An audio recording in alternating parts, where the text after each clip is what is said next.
ushuru tuache.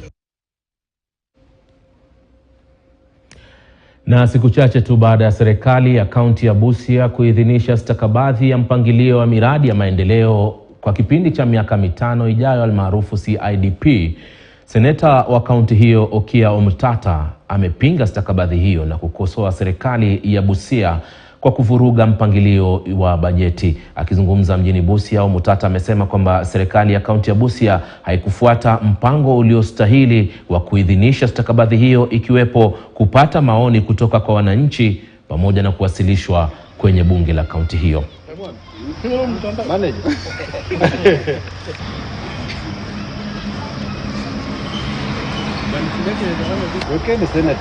Serikali ya kaunti ya Busia ilikuwa inatakana itengeneze nakala ya bajeti ama mpangilio wa bajeti kwa miaka 5 ya kaunti, ihusishe wananchi na waweze kuelewana ni nini inatakana itendeke kwa miaka 5 kabla ya serikali aanze kutekeleza mpango wowote. Lakini jambo la kushangaza ni kwamba serikali imetengeneza bajeti mpaka imepeleka kwenye bunge la kaunti, lakini ule mpangilio wa bajeti wa miaka 5 ambao kisheria ni lazima utengenezwe kwanza kabla bajeti itaanza kushughulikiwa haujakuwa tayari, haujapitizwa kwenye bunge la kaunti. Na kwa hivyo hiyo kazi ambayo wanafanya kwenye bajeti yote ni haramu, na kwa hivyo haina msingi wowote kisheria, na kwa hivyo haitaenda popote.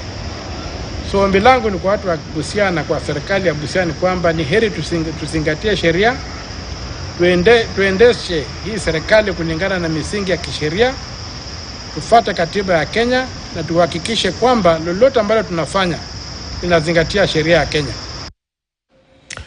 Barabara kabisa mtazamaji, basi kufikia hapo nakamilisha taarifa za mbiu ya KTN alasiri hii. Taarifa zaidi utazipata kwa lugha ya Kiswahili kwenye KTN leo mwendo wa saa 1.